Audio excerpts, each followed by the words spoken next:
What? What? I'm too drunk for this. Oh my goodness. I'm so glad I looked down. Hello, ladies and gentlemen. We've been talking to you guys for at least a solid 3 or 4 minutes. Oh, we've been having a full-on conversation. Full-fledged conversation. Well, let me pick it up from the top. Hello, ladies and gentlemen. We are wishing you the happiest of Sundays. Why? Because it is Get Right Sunday, and you are listening to the Get Right Radio Show with the baddest bitch on the block, Eric Devontae. That's right, and it's me, Kelvin Unique, equally as bad, but also horrible today when it comes to whatever was going on over here because, child, why would I have this show muted this whole time? You know, let me explain the technicalities of it, ladies and gentlemen. So you're just like, these bitches is off. No. So in order to prevent an echo, you must hit the mute button when the theme song plays so that way you get the perfect quality theme song. So if you forget to take that off, then the show remains to be mute. So we were talking about our night out last night because I decided to bring Kelvin out to the streets. Took me out. To have some fun. And, you know, we got really drunk. And for Kelvin, who's not, like, big on alcohol, who was sipping Pinot Grigio the whole night and then had a shot as well. Yeah. This was a lot for him. Yeah, this was a lot for him. Which means this is why he muted the show. He's just recovering, ladies and gentlemen. I'm literally recovering. We went to West Hollywood and we went to Rocco's and we me, you, Rich, and Tyler, your special, and had a good old time. I thoroughly enjoyed myself. I don't remember much of the Abbey. Wasn't shit to remember. I remember us getting there and it was like, we got 10 minutes, and then I remember guzzling a glass of wine to the head, and then after that it was done. Did you remember the straight niggas across the street? I remember let me tell you about how West Hollywood has changed. As you know, like there's not a lot of places that people can go because it's the COVID. But across the street from the Abbey is Bossa Nova, which is a restaurant. It's a regular restaurant. But I think since it's one of the only restaurants over in the West Hollywood area that's open with a patio that's a little bit cheaper, people are just going. So for us in our regular lives in the LGBTQIA community, we go to the Abbey, we have a lot of fun. But now, since the restaurant is the one open across the street, we were seeing a lot of hood-ass niggas. I mean, like, shoot you. Like, if you look at them crazy-ass niggas. And it was really throwing off everybody. Like, niggas, they the trade. Is they about to, what they were here for? But no, they just shoot you. Because we love the trade. They was literally posted up in front of Bossa Nova outside the Abbey, and you would think that this was Playhouse. And then one came across the street was like, it was this. And I was afraid to answer. So thank God the security talked to him because I was not about to say this the gay titty bar. Not the gay titty bar. It's the gay titty bar. That's how you define the Abbey? Yeah, if you think it's the gay titty bar. Okay. And that would have been tragic. And I ain't have time to explain why niggas is dancing with each other. Baby. But I guess nobody was really dancing because you can't even dance no more. Yeah, you know, like I feel like it was low-key torture to go. It was low-key torture to go to a place like WeHo during COVID because you really have to sit down. Like, the girls was getting a little too turned at Rocco's, and they would get up out their chair when a song came on. Shout-outs to the DJ at Rocco's because you did what needed to be done. Yeah. Absolutely. The DJ at Rocco's was on last night, and I thoroughly enjoyed that. Sure was. So bitches would get up, getting all excited, and they'd be like, hey, sit your ass down. Same voice. And I don't like that. You know, when I go out, I like to be a pigeon for the streets. Like, if I go to a social function that has music, I want to dance. And COVID is not letting bitches dance. We just sitting in restaurants on the patio with masks on, conversing. And I'm mad that we never caught those people that walked past us like 5 times. Well, I wasn't looking. I was looking because I am single. Okay. I am single. I'm single. Like, there's nobody that has said, Kelvin, take me. There's nobody who said, Kelvin, I want to talk to you seriously. There's nobody who says, Kelvin, what's good? In Nikki voice. So I am single. So I was whole trolling. I just knew, like, I wasn't trying to be for the streets that night because I knew there wasn't nobody outside. Which is crazy because it's a Saturday in LA. Your nightlife needs to make more sense. Like, after COVID, I know you can't get the girls to sit the fuck down. But before this and during this, like, there's no reason why nightlife is as dead as it normally is. Like, your downtown area is riddled with nothing but homeless people. That's normally not how that goes in major cities. Like most major cities, downtown has so much nightlife. LA, I need y'all to like give me something I can feel in Vogue voice. Like this is just not, it's not giving it up. And then to have to go to all these functions with these long ass lines, as I said earlier when we were on mute, it's just fucking pedestrian. It's pedestrian. And I'm over it. Like I just need a vibe. COVID, we got 4 months left of 2020. We have 4 months left of 2020. I need something to pop off. If I don't have, what alcoholic drink makes Green Hulk? The Incredible Hulk. Oh yeah, that. Hennessy and I think is Hypnotic. All right up my alley. All right, so I need at my next function to have this Incredible Hulk, so we could get lit. Like I need to be on my neck by the end of the night. Your neck. Absolutely. Like bitches need to know I came to party. If not, then the summer was a fail. I'm over it. Neck. Yeah. Because what else I'm going to do? I don't know what you gonna do. I'm trying to figure out what I'm gonna do. Because if you can't go to Bella Noche, then where the hell can we go? You know? And then also, you know what I was thinking about? What? My wedding had meant to be canceled because of COVID. Oh, bitch. Wow. That is true. Actually. I know. Is where you going to host that? I can't host it if it's because this is a 200-person wedding. And I'm not going through Zoom. Oh, we're not having no Zoom wedding. I will not participate. So I don't know what I'm going to do for 10/10/2020 if this continues. Like this is sad. I've waited my whole life for this. I think we need a backyard function. I don't think a backyard function will be bad. Yeah, not for your wedding, of course, but we just need one. I went to my friend Smith's birthday party. Shout out to Smith. Happy early birthday. His birthday's actually Monday, tomorrow. Happy early birthday. Happy early birthday, Smith. He had an tailgate.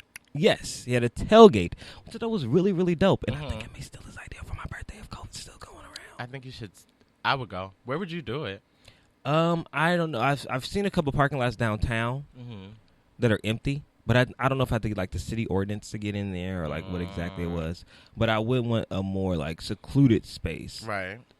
And because I want music and I want like a grill.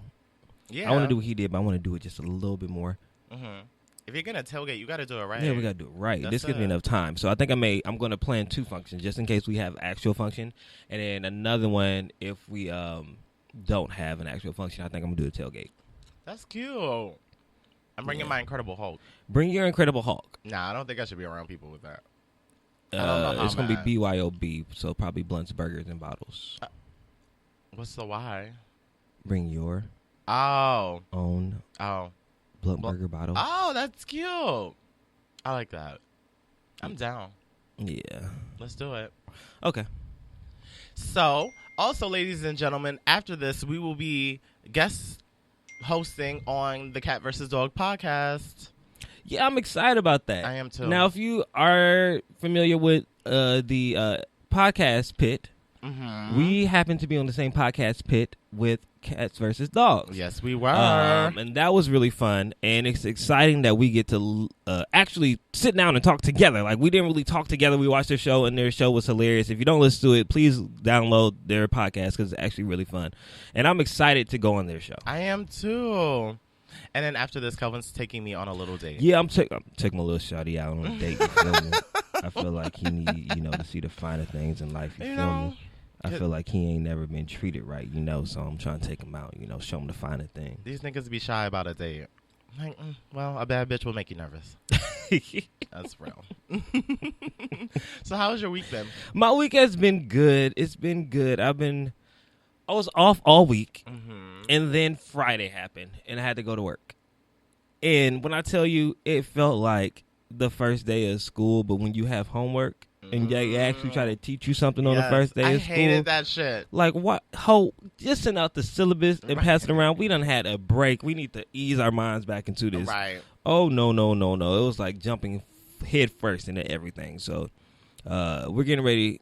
HU is getting ready for some new shows to come out in September, so I'm excited about that. But we were doing a lot of prep work and just working to make sure that the shows are actually good and of quality, and I'm excited that they will be of quality. And I can't wait for y'all to see what we have up our sleeves because we're going to another level. But it's a headache. I just don't like the prep work. That's real. I hate prep work. I hate prep work, and that bothers me.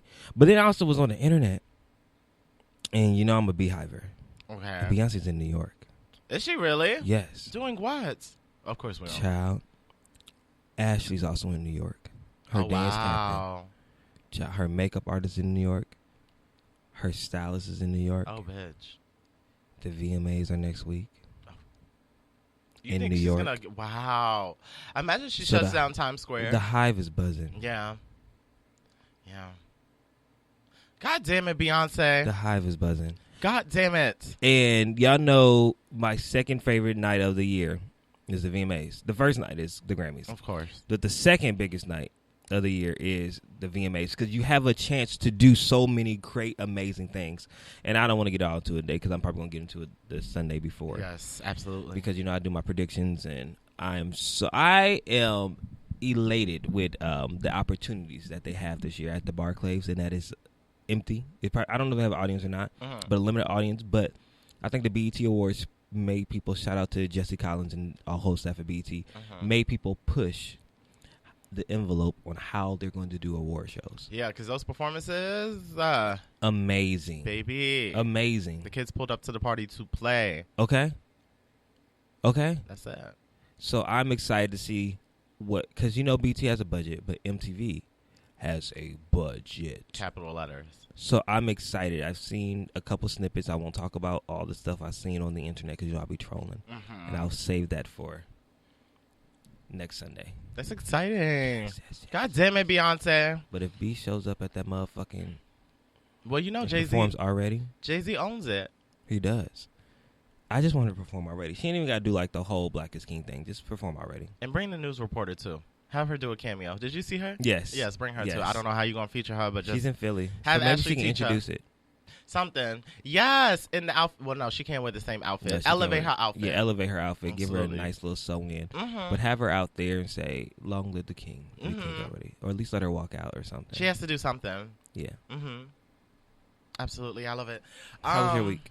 It's been... What has this week consisted of? Like, the days is kind of like glomming together at this point. Glomming. I like that. Did you just make that up? Yes. Glomming? It just sounds like that's what's going on. Is it like colliding? Yes. It's just like it's all like mush. Glom. Glom. Okay, I like that. Mm-hmm. It's this week is just glomming together. That's how it feels. Okay. It's just kind of like... I like that. That's different. Unless something super major happens, there's no distinguishable traits to separate the days. So it's like I work every day, so that's all just one event and nothing really worth talking about. But aside from that, yeah, I don't know. It's been a really slow week for me. It's been a really slow week. Like, work went by fast, but in terms of like my personal, other than Tyler coming out here, ain't shit been popping off. Ain't nothing. No. How was Tyler's time? It was good. I mean, he's still here, but he's in Anaheim. Wait, was he in Anaheim the whole weekend or the whole week? Yes. He's out here on work. So he came all the way 2 hours just to see you? Mm-hmm. That's a good space. I know. He's adorable. Shout out to you, bitch. Love you. So, yeah, aside from that, nothing. Like, legitimately nothing. Nothing. Bitch, but I know what I'm putting there. I know what I'm putting there, too. Okay. But you know what? Until we get there, it's time. Bitch. Was that not what you were going to put? I'm just really excited about this. Oh, okay. I'm just really excited. It's not in my bitch you better read. I'm just going to let that be a moment in itself. But we need to discuss because the way the girls is trying to pit. But say that for then. That's fine. All right. Ladies and gentlemen, it is time for bitch you better read.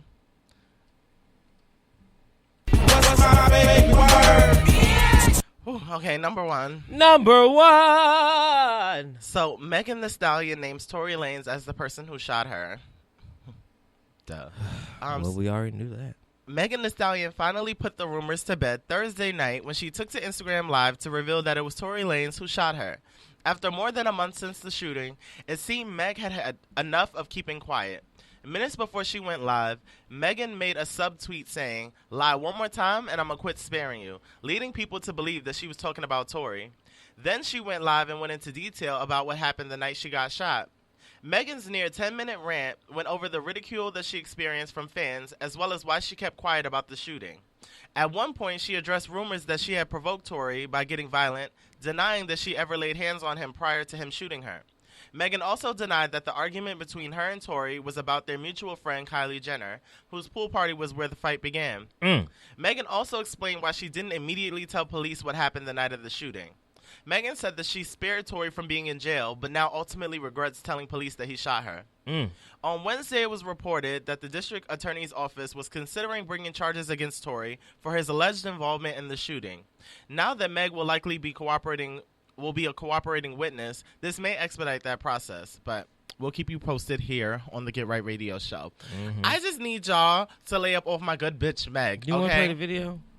Yeah, go ahead, because she was ranting, and as she should be. I'm from the South Side. It ain't like let me go run and tell my business to the internet. Let me go run and tell my business to the police. Like, you know what I'm saying? I ain't never been that type of person. Like, but I'm not going to let y'all keep playing in my face. And I'm not going to let this playing in my face either. So, since y'all hoes so worried about it, yes, this Tory shot me.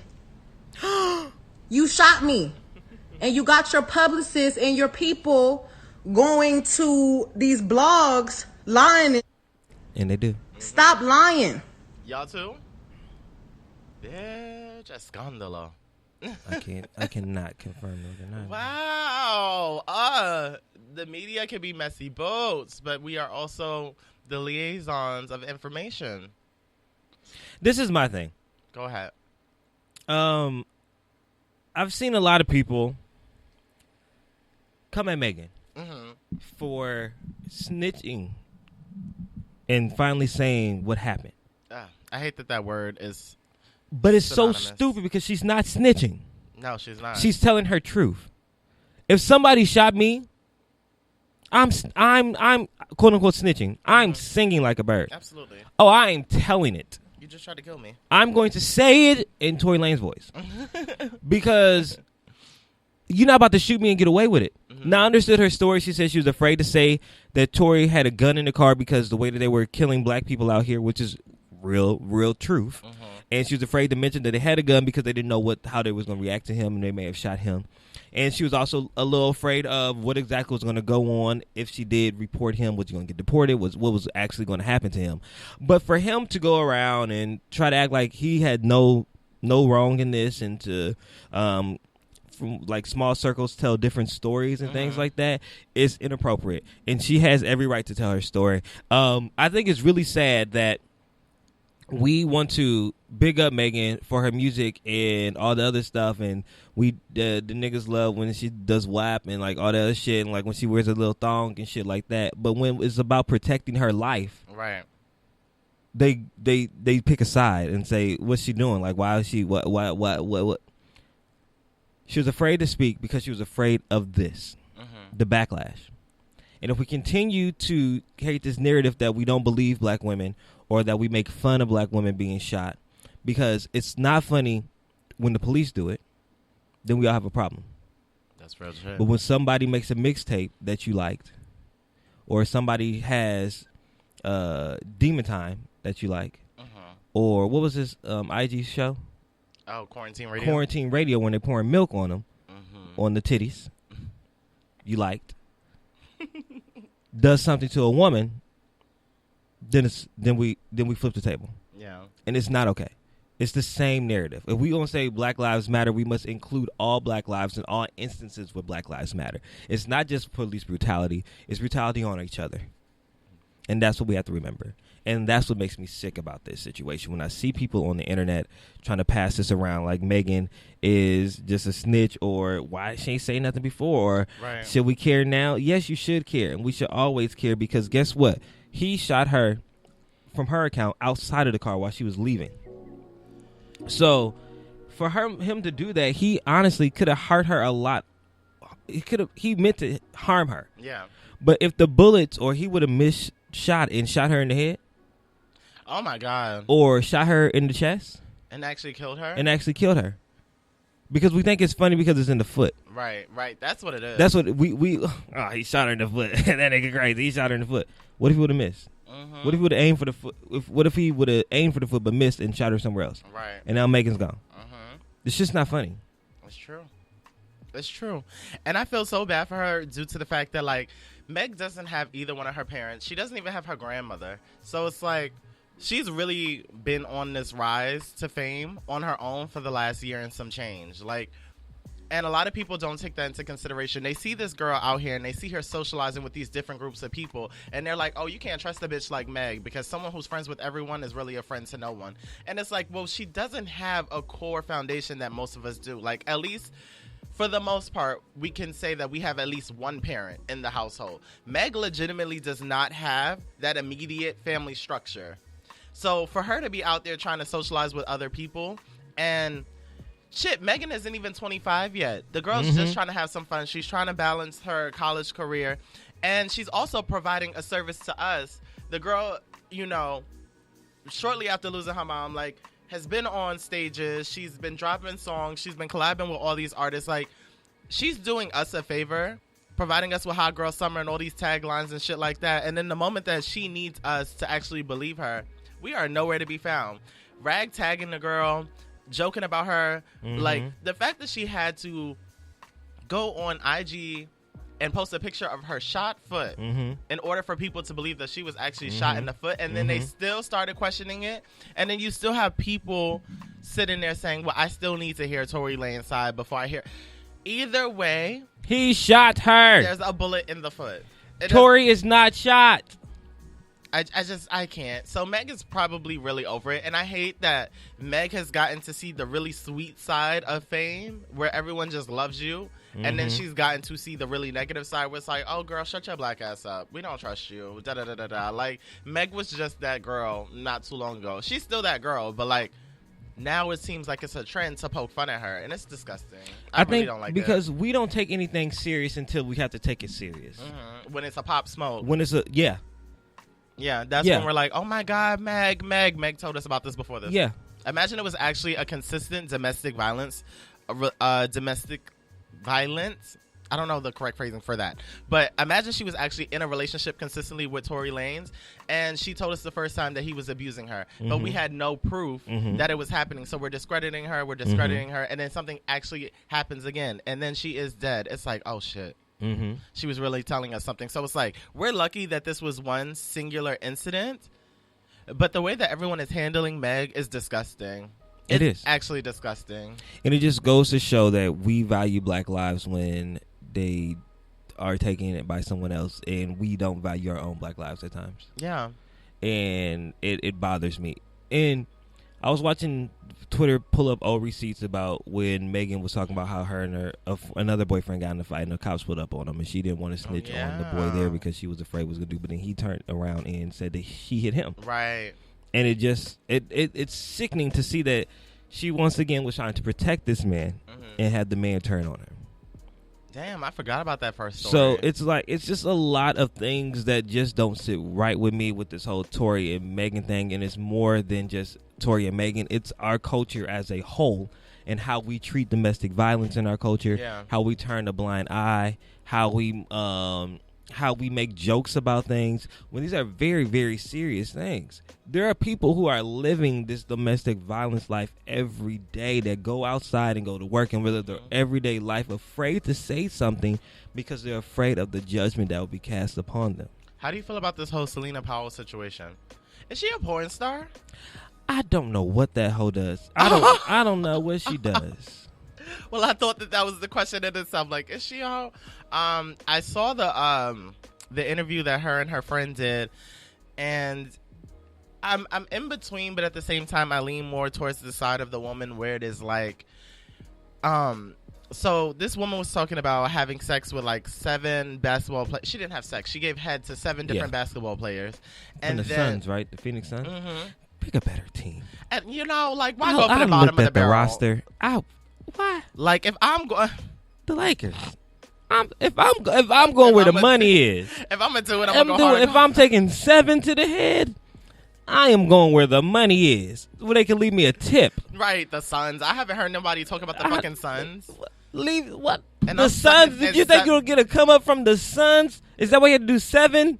So you can equate to 1 Actual basketball player. The only come up she getting is what the Suns gave her. Only come up is the that came up. Like, girl, like, let's go for major league teams. Like, if we're gonna do this, let's do it right. Are they in the playoffs? Can we like? I need a baller, shot caller. I don't need a bench warmer. So the water boy, right? So either way, hell, the water boy on the Lakers would have been better. Yeah, he probably gets paid more. He probably gets paid more than the Suns. But we digress, absolutely. So she was basically talking about how she gave 7 basketball players head, and then she was talking about the abuse that she sustained from, or she suffered from Trey Songz, where Trey Songz was like holding her captive, kept her phone, told her get in the tub, peed on her, all this kink freak shit. And then she let him. Yeah, she did. But a lot of people were discrediting her because of what she told them a few minutes prior about her having oral sex with 7 different basketball players on the same team. Like, so everyone was just like, get the fuck out of here. Stop lying on Trey, blah, blah, blah, blah, blah. And it's just like, hello, ladies and gentlemen. If she's sitting here enough to open up about giving head to 7 different basketball players, what makes you think she's actually going to lie about Trey Songz?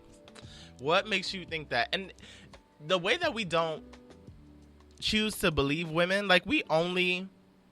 The whole Black Lives Matter thing, I mean, she's not black, so I don't want to incorporate her in that structure. But going back to Meg, the whole Black Lives Matter thing is done in, like, a hierarchical structure. Black men, I want to say black gay men. No. But what else is there? How does the structure break down? We ain't got that many sub-communities within the black community. I think it's black men, light-skinned black women. Oh, shit. Gay men. Oh, right. You really got to get... Dark-skinned black women. Subcategories. Trans women. Yeah. And trans women are at the bottom. The bottom of the totem pole. And if you got a problem, to put it in the comments, and we can talk about it. No, it's true, absolutely. And then there's also subgroups within that. Like, if you're a trans woman, you have to be a passing trans woman. Don't actually look like you're in transition. Yeah.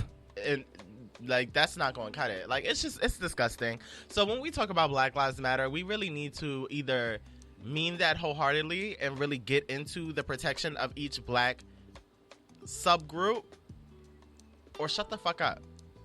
Or shut up. Like, there's no reason why Meg is having to advocate for herself so hard. And Young Dolomite, shout out to you from Too Much Game podcast and Cat vs. Dog podcast, was commented saying Keke Palmer also said that Trey Songz was aggressive. Yeah. And nobody was trying to hear Keke Palmer. Yet, every time she gives us a skit or a song or a media moment, we love Keke. But the moment that she actually needs us to love her, we're nowhere to be found. It's so flaky. The relationship between us and celebrities is so fucking toxic. It is. It's very wishy-washy. And it's sad that I think because so many times we disconnect their actual lives from what is going on in the world. So we think, oh, it's okay because they're celebrity. They can get over it. They can move around, yada, yada, yada, yada, yada, yada, blase, blase, blase. And no, these are real people's lives that are in jeopardy. They just happen to have a little popularity, have a little bit more money than us. Because if they on other reality show, they ain't got no money. But like, if they have a little bit more money than us, and we treat them like they are almost untouchable, or that their lives or what they're going to is a joke. And if somebody was to turn around and flip that on you, you would not like that. It's disgusting. I really hate to see it. Number 2. Viacom CBS says that they're hopeful to work with Nick Cannon again after terminating business relationships due to his controversial comments. So almost 2 months after officially terminating its relationship with Nick Cannon, Viacom CBS is reportedly open to renewing a working relationship with him. According to recent reports, Viacom CBS is said to be hopeful to work with Nick Cannon again in the future following a very public falling out. At Variety reports, Viacom CBS has no hard feelings against Nick Cannon and is reportedly open to working together again following the recent end of their almost 30-year partnership. During a recent town hall meeting with employees, Chris McCarthy, president of entertainment and youth brands at Viacom CBS, praised work that Nick claims to have done to make amends for his controversial comments and gain a better understanding of why they were perceived as offensive and anti-Semitic. McCarthy described himself as hopeful that Viacom CBS and Nick would find a way to rebuild their partnership. An inside source also revealed that McCarthy and Nick have spoken within the last few weeks. but added that there is no current plan at the moment for Nick to resume working at the company again. Speaking about Nick after being asked a question, McCarthy said, "I struggle with the fact that Nick, a longtime partner and friend of ours, is on this journey and we're not a part of that journey." He continued saying, "While talking about the media company's ability to connect storytelling and important social issues, I am hopeful that we find a way to bring these two things together, and hopefully we will have the opportunity to do that with Nick again." As previously reported, Nick Cannon was fired by Viacom CBS following his controversial comments about white people and the Jewish community on a podcast. Nick, fuck these people. And I hate to say that because I really want to work for BT. But, like, you know, when people show you who they are the first time, please believe them. The fact that there are so many times where black people, like, the most egregious things are said about black people on public platforms, and there are no repercussions. Nobody loses jobs. Nobody is held in anything. At most, you'll probably have a cultural competency workshop. But nobody's getting released because of their comments on black people. You could call us a bunch of nappy-headed hoes like Don Imus did and got another radio show. Nappy-headed hoes, niggas that love watermelon and fried chicken, like, and there's gonna be no repercussions. You can do blackface like Jimmy Kimmel. Fallon. So Nick and Kimmel. I hate it here. So Nick gets on this platform and speaks his truth, speaks the truth, because this is what it is, and then loses his whole working relationship with Viacom, who he's been a part of since, like, I don't even know when. And a part of that, having to fight for Wildin' Out. Like, it's a lot.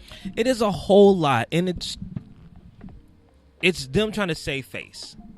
Like, because they know what they did was effed up. Of course. And they knew the backlash. And I think what they're doing also is trying to save, because they know that Nick is going to get that Wildin' Out copyright. You think? Right. I think it's his really idea. hope. It's his idea. He probably came, but the name probably came out, and he probably has all this stuff documented. Nick's not crazy. I just don't trust He our has a legal presentation. system. I just don't trust our legal system. And I think they know that they can lose this lawsuit and lose probably the biggest show that they have, the biggest show that they have right now. Right. Because even though Viacom is MTV, BET, CBS, VH1, the one that can play on all those is Wildin' Out. Wildin' Out plays on MTV. Wildin' Out is hosted on VH1. It plays on MTV too. So, like, if they were to take that away from there, that's half of their programming. Because they will have, like, 15 seasons? Yeah. Wildin' Out is really old now. That is syndication. And if they lose it, they lose all that money. And they know that Nick can sell those episodes and put them in syndication.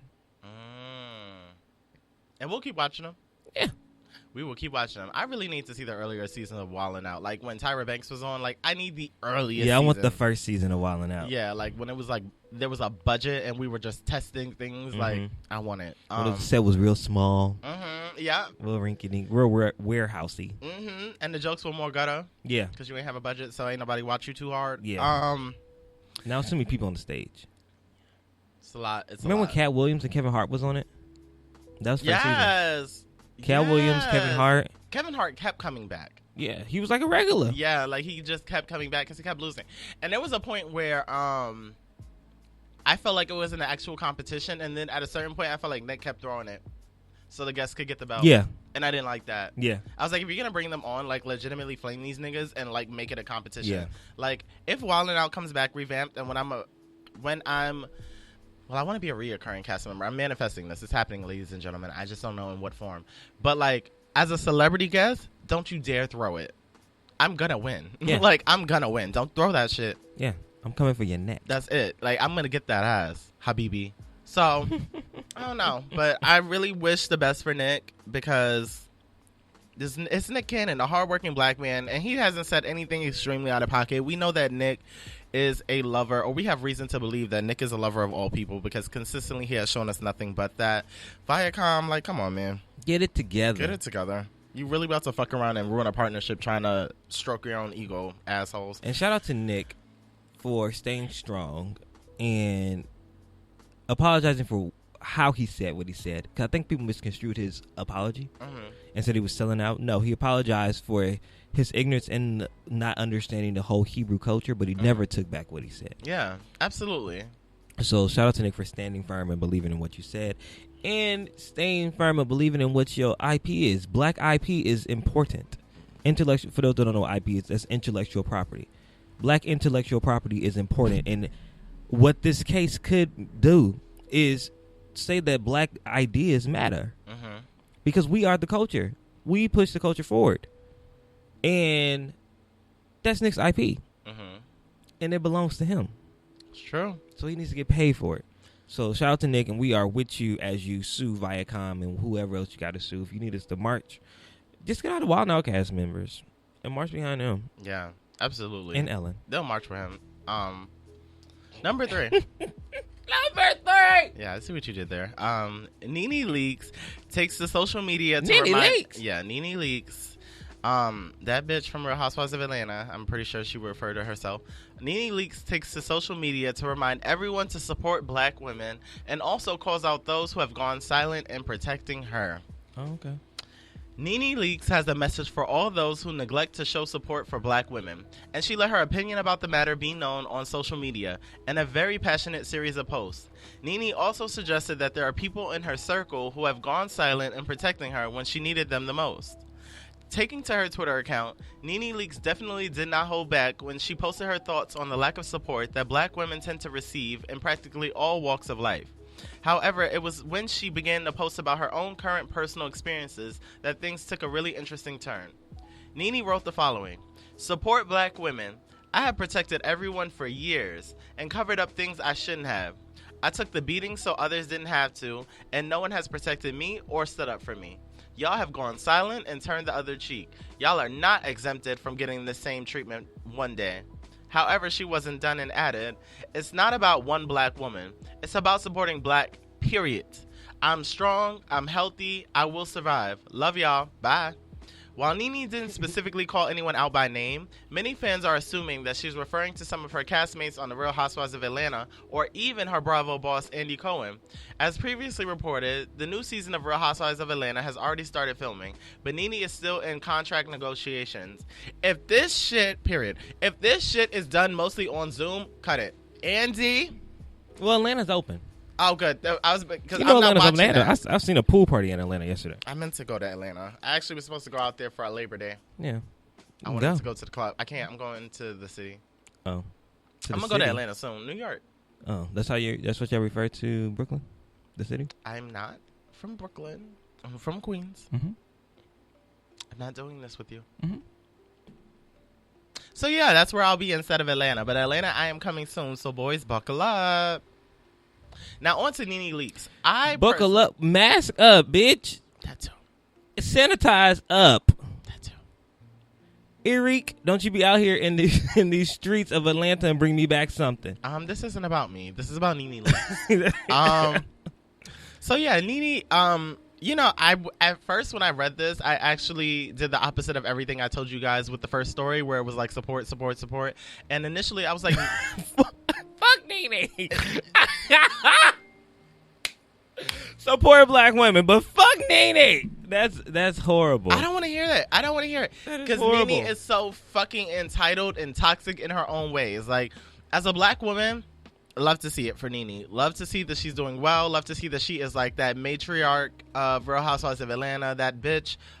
Even though that's supposed to be Ivana. But we all know it's Nene. However, Nene is very toxic. Nene is rude. Nene likes to flip narratives. Nene likes to throw rocks and then hide her hands, or throw stones and then hide her hands. And it's been like that consistently for the past 4 or 5, maybe 6 seasons. And I'm over it. Like, I really want the girls of Real Housewives of Atlanta to band together, talk to Andy and be like, can we get this bitch off for a few seasons? Because now there's a difference. The shift in Nene's position on Real Housewives of Atlanta is like, we all collectively understood that she was that bitch. But then she started to know she was that bitch and then started acting an ass. And there's a different energy where it's like people are praising you as the girl that we love on Real Housewives of Atlanta, and then you reminding us that you're the one we love.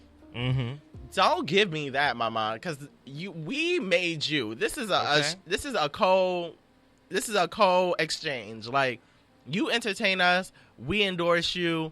It's a give and take. That's it. So let's not sit too high on the throne. Because, bitch, we'll knock that shit because down and make it an coming IKEA for chair. Her throne, and her name is Portia. Yes. And we love to see it, Portia. I love Portia so much. Portia, if you ever hear this, please understand that you are a bad bitch, but do not start to do it in a way where, you know, you look down on everyone around you. And I think that that's what Nene's presentation has been. It's like, I look down on the girls now, and I'm like, Nene, bitch, if we really wanted to break you down step by step, we could start from the wigs down. Ooh. But we won't, because we're supposed to be protecting and supporting black women. But just supporting black women. No. Keep getting crazy, Nene. Because I be over it on social media. I really be over it. When she be talking her shit, I be like, Nene, shut the fuck up. Like, I be in the comments just over it. But thinking about it on a structural scale, there is a high chance that she is dealing with a bit of backlash behind the scenes on Real Housewives of Atlanta. And it's interesting because I see sometimes all these black women. Oh, wait. My friend Daryl just said Portia is canceled for participating in BriannaCon. I don't know about that. What is BriannaCon? So they're doing this thing for Breonna Taylor. Uh-huh. And it's kind of like a community service event, but then there's also beauty elements to it. It's like a bunch of influencers getting together, but also working with her family, allegedly. Actually, it's not alleged. They're working with her family to, I guess, create awareness, create some type of funding, but they're doing it in their own personal ways. So, like, a Portia would do, like, maybe hair care, and, like, somebody else would do something else. I think people don't like the structure of it because they feel like they're just trying to use Brianna's likeness to get money. So if you look at the flyer, like, you'll see like a silhouette of Breonna Taylor, but like really deep in the background. Mm-hmm. And then you'll just have like a bunch of influencers around it. And then, like, I think people just are looking at it like, what the fuck is this? Like, this isn't a black rally. This is you guys trying to make money for your own personal brands and then slap Breonna Taylor on it so black people feel some type of obligation to support it. But is the money going to the family? The family's a part of it. So well, it's like, anything wrong with that? If the family's a part of it, what can I say? I also understand there's different types of protests. Mm-hmm. Yelling and all this other stuff is not getting the job out. So maybe they still need money. I think what people forget, people probably need money for court things. Like, Brianna was just an EMT. They don't make a lot of money. So now we have this legal actions. She has to hire a family attorney. They probably still got bills to pay. This is stressful. They probably have not been to work because all eyes are on them and they have to do things. So the family also needs money. So I think that if this is honestly for them and this is a fundraiser for the family and Breonna Taylor's fun, or did she have children? No, she didn't have children. So I think I don't see anything wrong with it. As long as the money goes to the family. I don't either. But back to Nene. Oh, I'm sorry. No, it was actually Daryl's fault. But shout out to you, Daryl. Shout outs to you. On a structural level, I do sometimes get bothered that Andy Cohen is able to talk to these girls, these black women, in like any type of way. Yeah, and I'm just like, it's very, pre-civil rights era, and I don't like that. Yeah. Here's the thing about all this and Nene and whatever. To your point, that I think that Nene has started to get a big head, and you can't do that when you're not the boss. You really can't. Yes, you created, quote unquote, the show and the cast and put it together, but I believe that Real Housewives was a franchise before Atlanta, right? Mm-hmm. I don't think so. You didn't create the full franchise. You created the structure of that show, but it has evolved since then, many of times. And we had seasons without you, and we can have more seasons without you. So don't act like you are the boss when you're not the boss. Right. And I think that what happens is that we have given her so much, yes, Nene, go ahead. Yeah. That she's starting to take this to her head, and she needs to be humbled because pride comes before the fall. And now she is falling because she was too prideful. Like when she ripped that man's shirt off. I get you don't want people to go in your closet. Okay, there's some no filming things. But okay, you say don't go in there, don't go in there. You don't have to physically attack the man. Like, you could have just cursed him out, if anything. Yeah, and they would have edited it out. But they would have known your ass was serious about them not going in that closet. Because what I would have did, I would just would have pulled my titties out and they couldn't air none of it.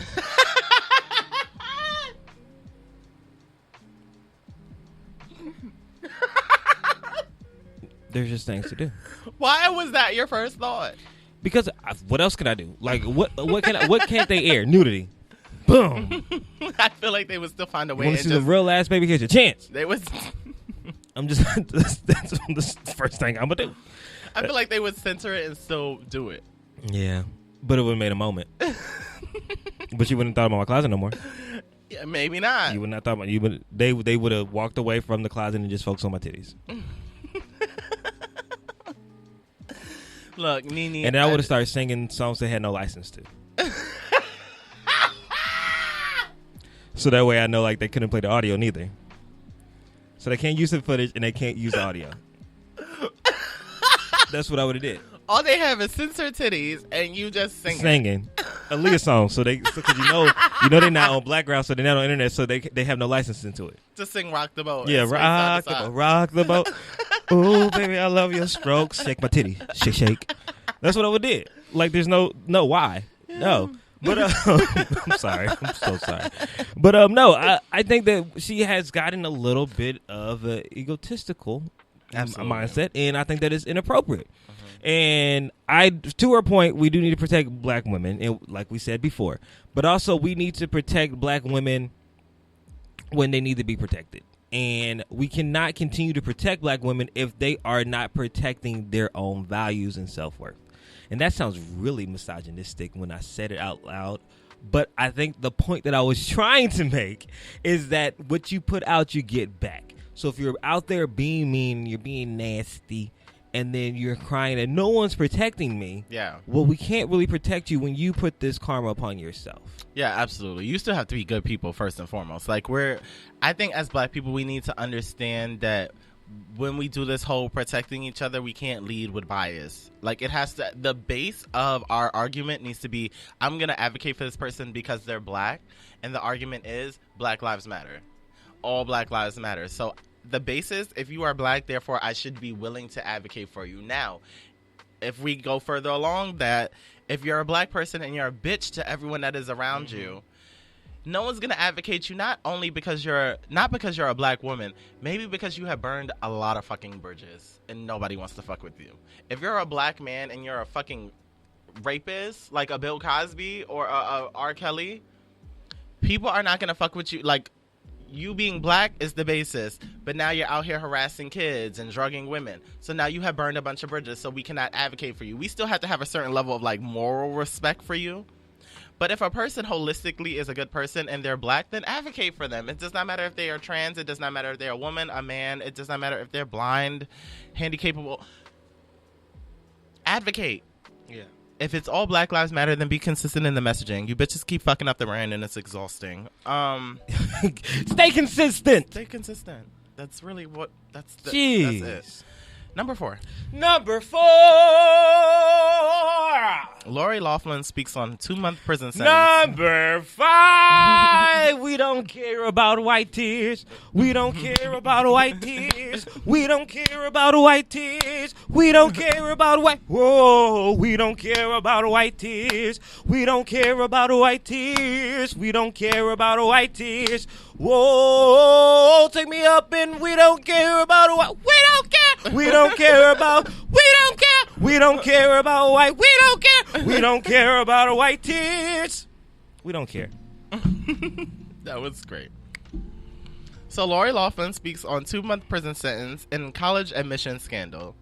Lori Loughlin is feeling awful after learning of her 2-month federal prison sentencing for her role in the big college admission scandal. As reported, Loughlin and her husband Massimo, I learned how to pronounce his last name. Hold on, I gotta read it. I gotta read it out loud. Okay, Massimo Giannulli. I was going to say Giannulli. Massimo Giannulli were sentenced, with the latter receiving 5 months. After the judge detailed her fate, Loughlin stated, "I made an awful decision. I went along with a plan to give my daughter an unfair advantage in the college admissions process. In doing so, I ignored my intuition and allowed myself to be swayed from my moral compass. I thought I was acting out of love for my children, but in reality, it only undermined and diminished my daughter's abilities and accomplishments." In addition to her 2-month bid, Loughlin will have to pay $150,000 in fines and will be placed under 2 years of supervised release, while her husband will have to pay $250,000 and complete 250 hours of community service in addition to his 5-month federal bid. Along with Laughlin and Gianelli, actress Felicity Huffman also played a role in the scandal, but pleaded guilty immediately, which led to her receiving a much more lenient 2-week prison sentence, which she served in October 2019. Furthermore, of the 35 parents who were implicated in the crime, 24 pleaded guilty and were sentenced to as much as 9 months in federal prison, with fines as high as $850,000. As I'm reading these sentences, I'm actually getting annoyed. Yeah. These are the 2 months, 5 months, 2 weeks, 2 fucking weeks. Let this be a black person. Like, it could be a black person protesting on a college campus, and they'd probably be in jail for 9 years. Yeah. Or the African-American woman who simply changed the address for her son can go to a better school, did not lie, did not cheat, did not pay any money, simply changed the address and got 5 years. Did she 5 years. Put her in jail? Yes. And people have been lying about zoning. People have been lying about zoning because for years. If it wasn't such a thing where black people had disproportionately, poor schools in their neighborhoods, they wouldn't have to lie about their zoning. They would not have to lie about their zoning. So maybe our government, our mayors, our city councilmen need to look at the schools in every district, in every neighborhood, and really assess why a person would want to lie about their address to put their child in a different school. That's your fuck up that people are trying to work out. I hate it here. I really do. I hate it. It's so ghetto. It's so fucking ghetto. It is so ghetto. And this just goes on to further show how privilege works. Yeah.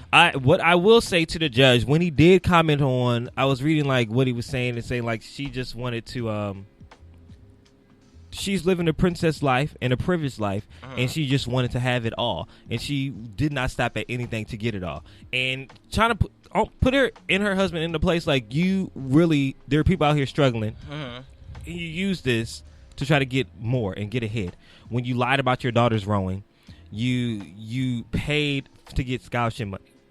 That makes no sense. Just pay for the fucking college if you can pay that much for the scholarship. That's what I don't understand. Why were you guys trying to tiptoe around the system and you have the financial means to put both of the girl daughters in have dropped out of school. They didn't want to go there in the first place. So like I don't know what they gain from this. It makes absolutely no sense.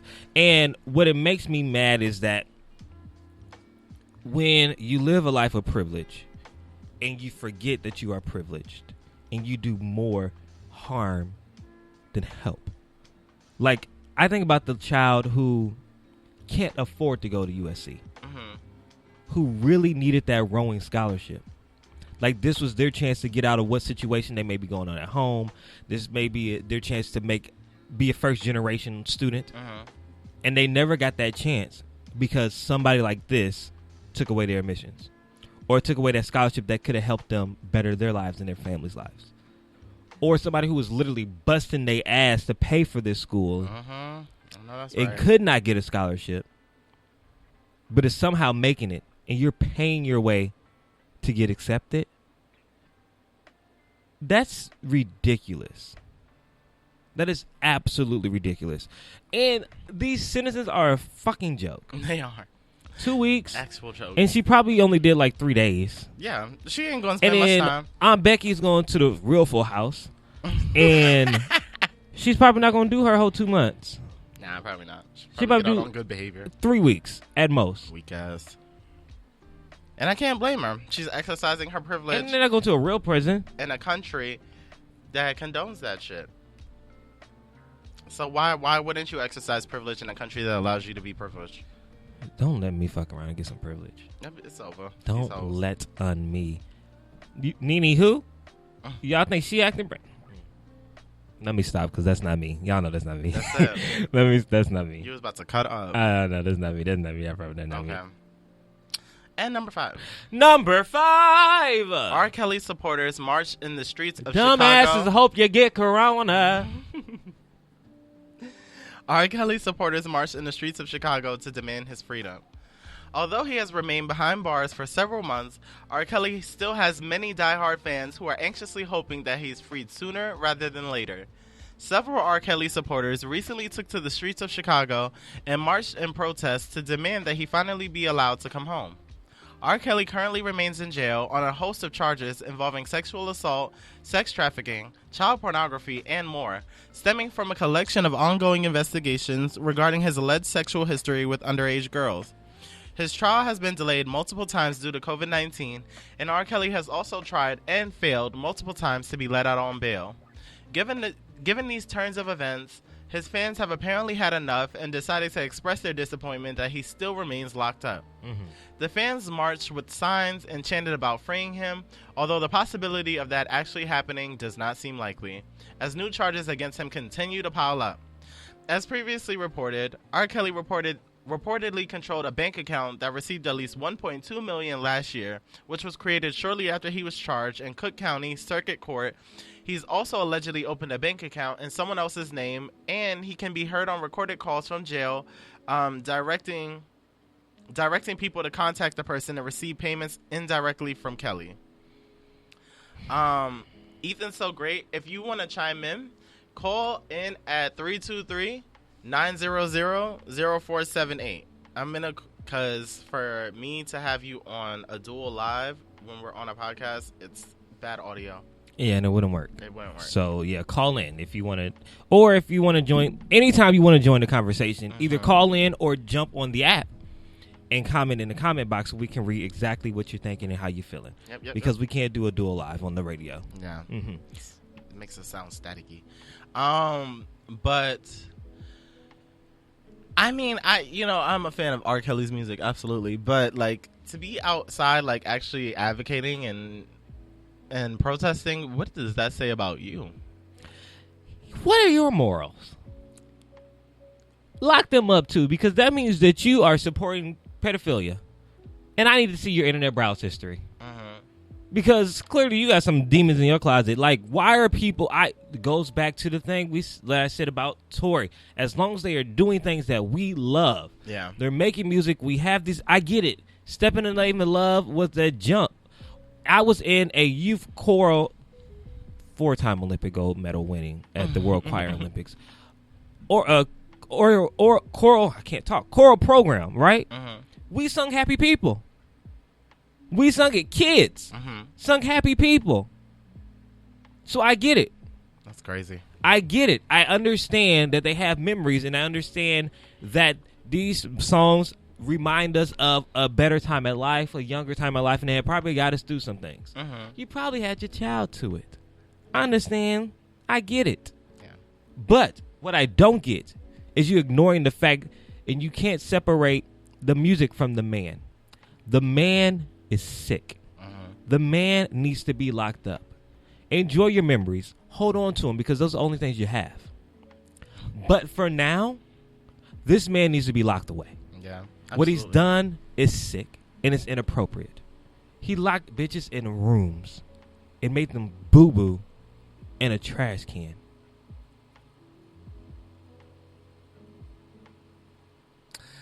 I was thinking about Azriel Clary eating shit.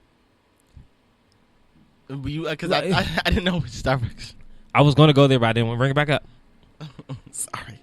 Azriel. But she, as Megan said, she's a bottom feeder.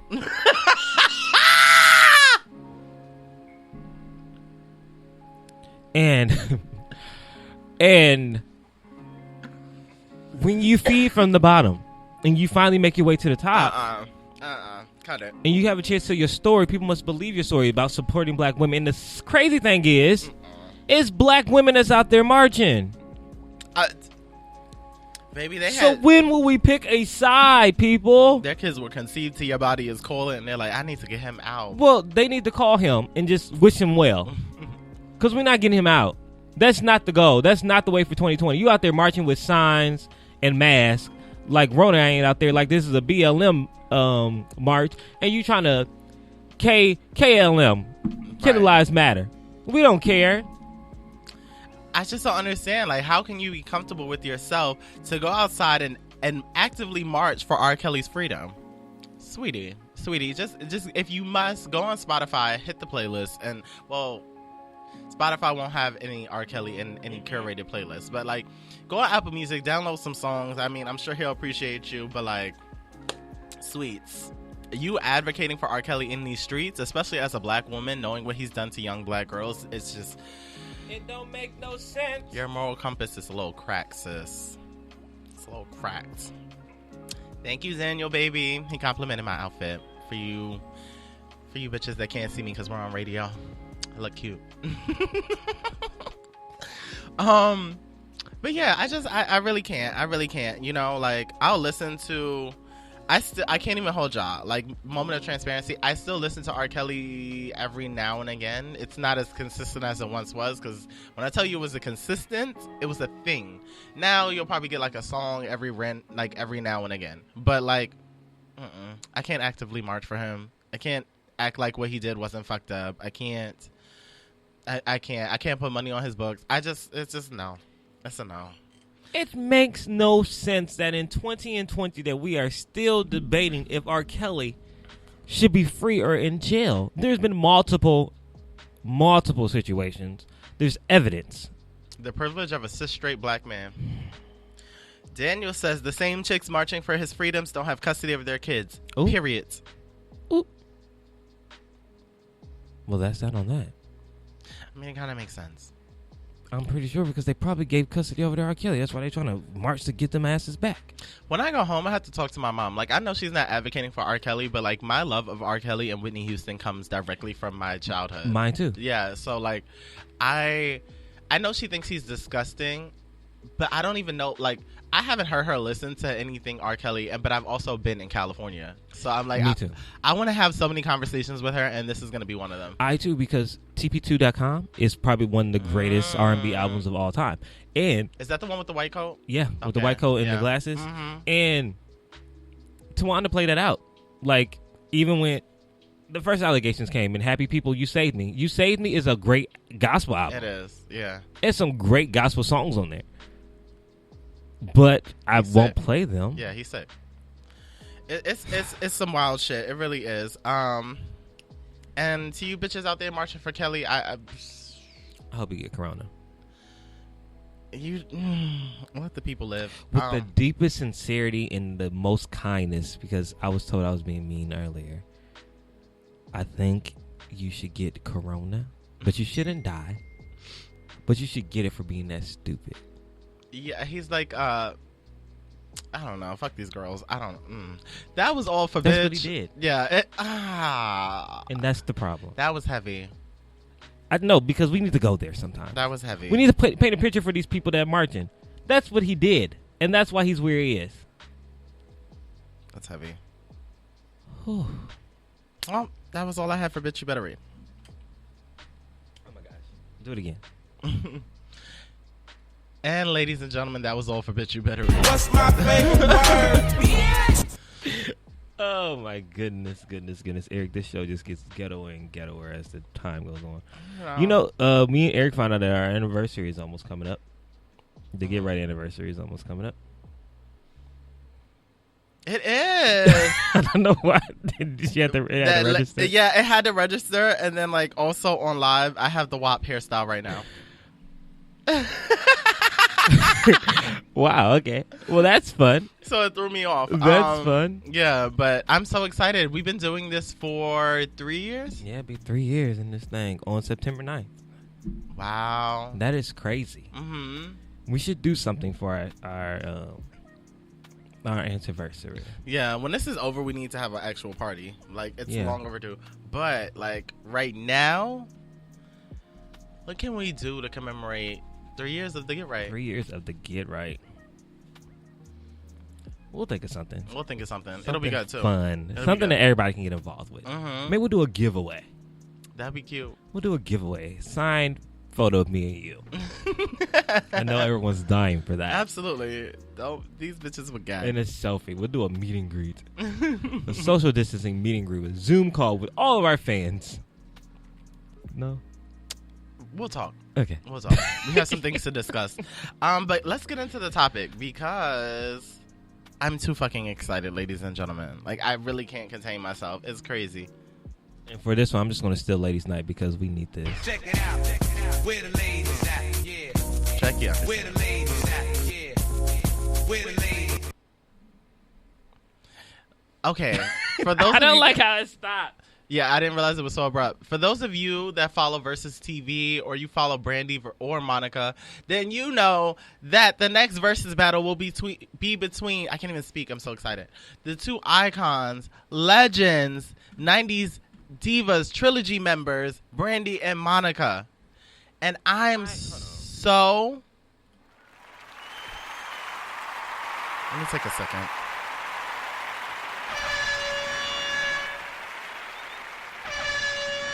I can't.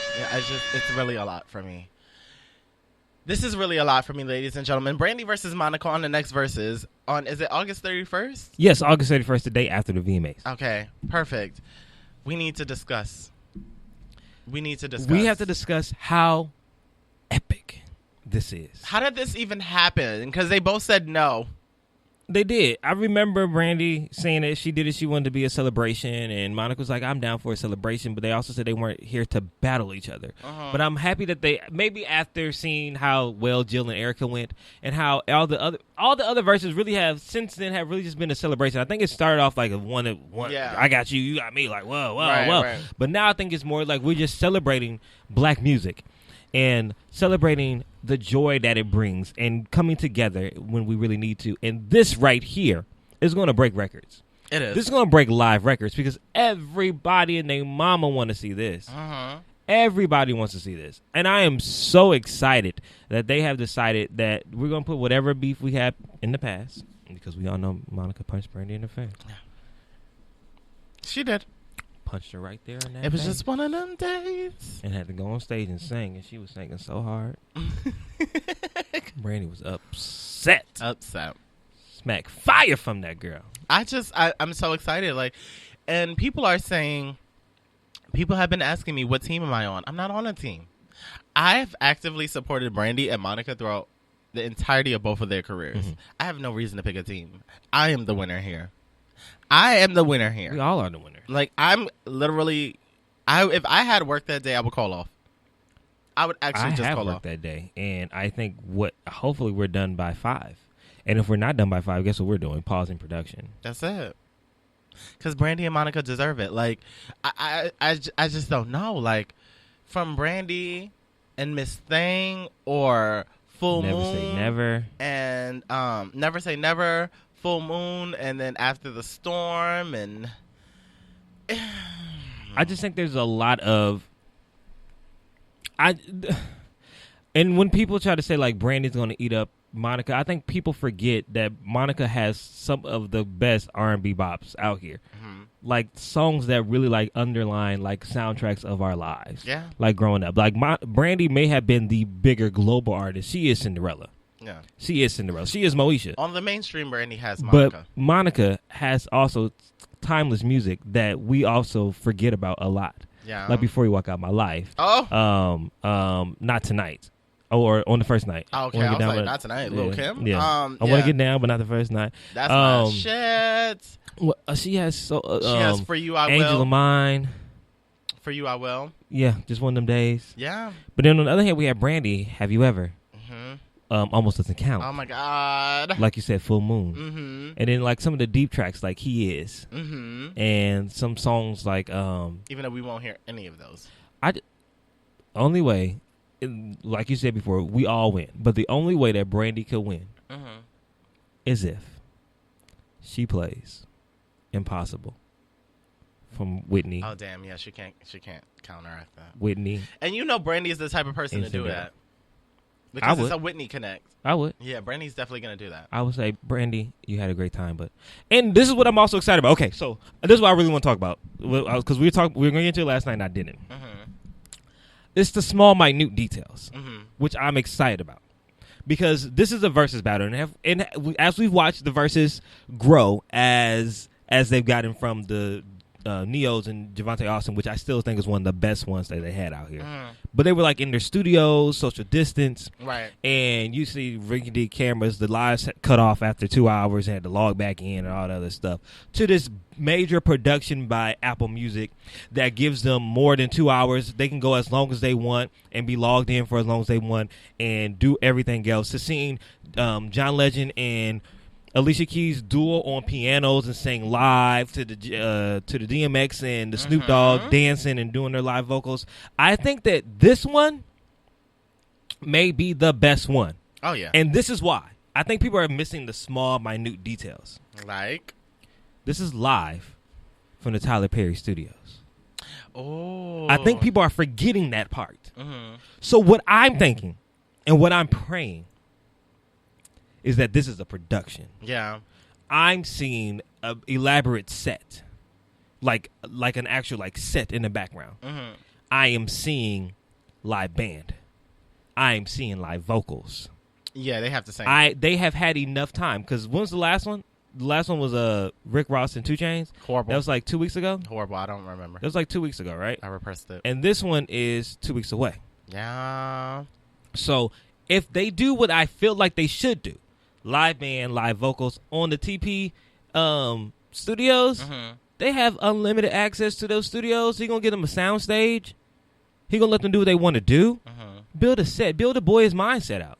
You know Tyler Perry's excited. Do all the things they could do. And like, I want live music. I want live vocals. If they really wanted to, mash that shit up. Yeah. Make it like a glom. Yeah, a glom. Yeah. Mm-hmm. There's so many opportunities that they can have, and I hope they don't drop the ball on this, because we will all be watching. I don't want them to press play. I want the band. Right. Like, this is how it should be. Frank, I know Frank Gaston's over there gasping. Like, we need choreography. We need immediately. choreo. We need everything. I want live vocals. I want it all. I need it all in my life.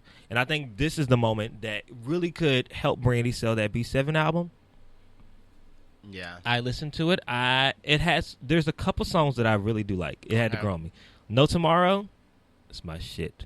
It made me think of somebody who I don't call no more, Okay. because I'm single. That's real. But it made me. That's my shit. It's really me. It's really how I be feeling when I'm in a relationship. Yes, this is the moment that we've all been waiting for since the verses came out. Yeah. When they kept talking about where's the female artist, everybody said Brandy versus Monica. And I think what they have to do is rise to the occasion and do not let this fall. And I don't think they're going to let it fall. I don't. I want Monica to be real hood girl, because mom been looking good lately on the internet. I mean, when hasn't she? She's been looking good. Monica never lets herself She fall looks off. bomb. Now, Brandy, on the other hand, I'm tired of these bohemian chic maiden things. Yeah, I'm tired of oversized suits. Yeah. Brandy, But show that's the fuck kind of up. always been her style. Not the bohemian part. That's never been her style. But it's never been form-fitting. Like, if you think about Talk About Our Love, that wasn't But form-fitting. the Full Moon wasn't 211, Full Moon, she was pregnant.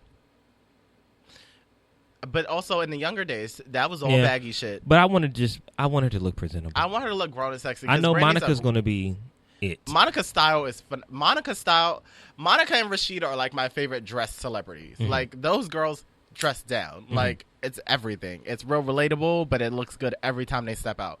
Brandy's a beautiful woman and she has great style, but the choices aren't always refined. Have you seen her Instagram lately? Yes. I don't want to see this bohemian chic outfit that she has on. I don't want to see it. I'm going to show you exactly which one I'm talking about. I low-key feel and like she's I going bust don't bohemian. want to see it. I don't want to see it. I don't want to see it. I don't want to see it. We need something. She shows up in this. If she shows up like she's on Little House on the Prairie. If she shows up like the hills are alive with the sound of music. I don't want this. I don't want it either. I don't want that, Brandy. You save that. You save that for whatever else. But this is the place she's in life. She may just show up like that. And she may just have to go back home. She may have to go back home and try again. Because I'm not doing that. Oh, my God. I'm so excited. Like, and there's no one song that I particularly am excited most to hear. Like, it's just the catalogs. Like, I am going to be glued. Like, there were other verses where I was able to take a snack break and, like, go do something and let it be background noise. You don't want a break. No, I need this blown up on my TV, actually. Like, I need to find a way I to get wanna this do a on my watch TV. party. Yeah, it needs to happen. You should do a watch party. Where? Chris don't want nobody in the How? house. Yeah. How? Yeah. I do think that one of my friends has a projector. And I'm going to ask if we can borrow his projector. Mm-hmm. And then Dash has an amp. You should Set try and up do an this with amp. Jay. You know he's a Brandy fanatic. Pin, Mm-hmm. maybe. Because you know he watches. But this is I know he's watching. But this is the thing: when you watch with fanatics, Oh yeah, then they start to pit against Monica, and I don't yeah, like and that. I want everybody to be happy in the environment Because it's because such a moment. his friends are die-hard Brandy fans. Like before the album came out, we went on a road trip. They had a Brandy playlist, and they were playing songs I've never heard. And I'm like, oh wow, they were real friends. Like these are real fans. So I don't know if I would like to, but I don't know if I want to be with the. That's like watching Homecoming with Beehivers. Yeah. No, yeah. actually, it's different. No, because because there's no We're all other there for person. one person. Yeah. I don't want them. Oh, well, I want to hear it. We also want to enjoy this. Yeah, it's like the So, Super Bowl. Yes. You Yes, yes. you either this team. I need Yeah. you to just be here. For Yeah, I this want to be in the moment. middle. Yeah. But I will ask Joms. But I think we should do. It needs to be like a drive-in movie, like sound and like boom. It has to be major. Yeah, I'm gonna plan something. I got a week. Yes, Okay. it's gonna be good. Yeah. Absolutely. I really don't have anything else to say. The only thing that can make me happier after this is if Brandy and Darkchild figure it out. Yes. Because that was my problem with B7. B7 was just like, it was a bunch of sad, evolve, sad, slight bop, sad, baby mama. And I was just like, I don't like this. This is not the format that I'm used to with Brandy. And it's like, I understand that artists are in different places in life and we kind of have to go with them. Like Beyonce has shown us that when she's in a space, she is there. And when she doesn't want to go back, she will never go back. Mm-hmm. But as a fan, I can only request that, consider putting your issues aside and getting back together, because I feel like Darkchild's best artist that he's collabed with is Brandy. In terms of what has come out of it, he's collaborated with many amazing people, but consistently Brandy, and Brandy, that's been the best producer you've ever had. So just stop trying to give it all these other producers that will never equate to what you and Darkchild have produced. I don't care who you get with. You can Kate Trinata. I don't care if you get with Austin, what's his name? Jonte Austin. I don't care who you get with. You can get with Dallas Austin. Dallas, thank you. That's the person. Your super producer is Rodney Jerkins. Now, you can get with all those other producers I said, because that would be fucking iconic. But your super producer is Rodney You in Jerkins. your bag. So get back with Rodney Jerkins. That is what a true fan is telling you. Because I have every era of Brandy on my phone. I only got one B7 song. But, Well, Monica recently had an album, too. yeah, well, Monica is not... But her song did go number 1 on R&B charts. Yeah, it's like Monica doesn't adult have... contemporary. Yeah, I didn't like that category, though. Adult contemporary. Well, she's an adult. Stop pushing her off to the side. She's an adult. But, with Monica's album, I didn't have any personal problems because Monica doesn't stray too far from what Monica has given us. So it's not like, oh, Monica, get back with... There's no getting back. It's just going to be what it's going to be. But Brandy, get back with Rodney. You're straying, and I don't like it. When older artists, and we've had this conversation many times before, when older artists stray away from their roots, it does not always go well. And now a fan is telling you it's not going well, and that's why the album did not sell that much. I'm so glad I did not get on that Zoom call with Brandy when she had her album playing for her fans, and they were giving her honest critiques. I'm so glad, because I would have had to be like, girl, this ain't it. I saw Girls, that where's cover. the bops? Yeah, where are the fucking bops? I would have to write it in the chat box. Brandy, this is cute, but where the fuck are the bops? I don't like this sad shit. Is this Summer Walker's album? Pick up? Right, girl. B7, sad songs, 7 sad songs. It was given 7 whole days. I didn't like it. I'm glad we're here. I needed to release this. But yeah, ladies and gentlemen, August 31st. You can catch them on Apple TV versus... and just be ready. Just be ready. This is a moment. It's a moment. And stop pitting the two against each other. That's so 1994. 6. Y'all know. So yeah. I think it's time for the question of the day.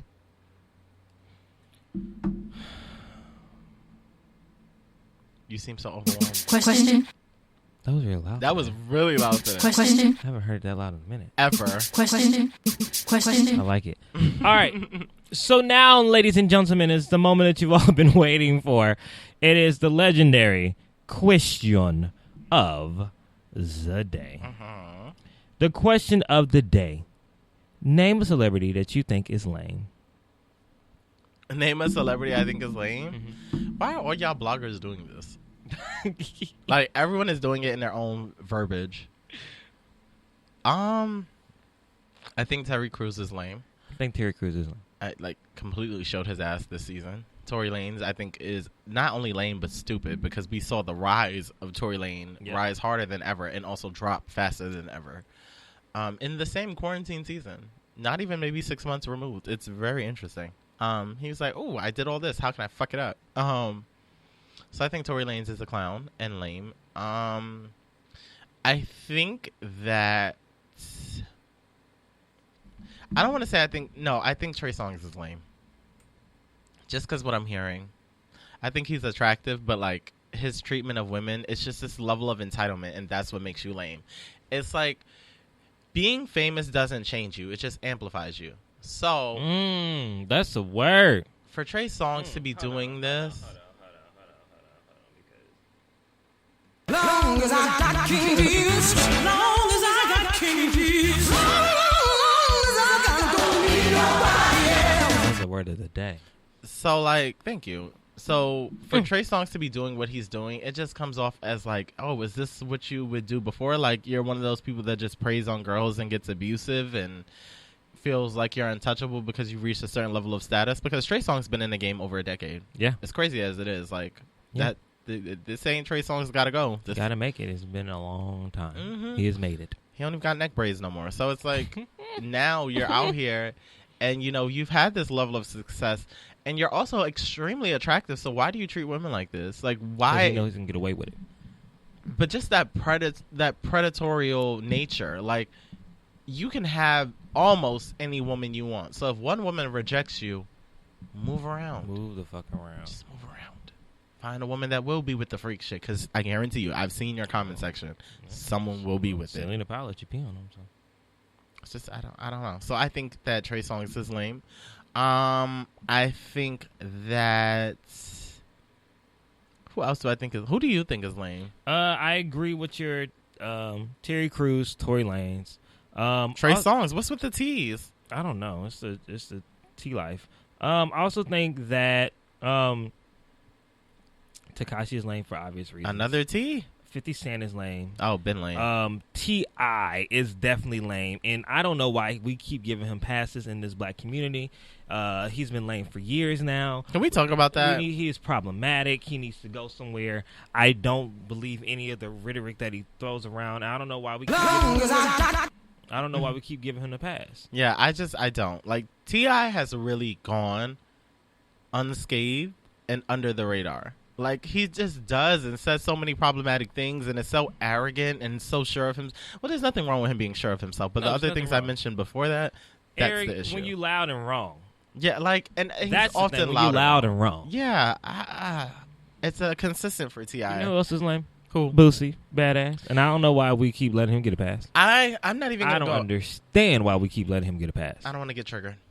But Boosie is lame as fuck, and we should definitely throw him away.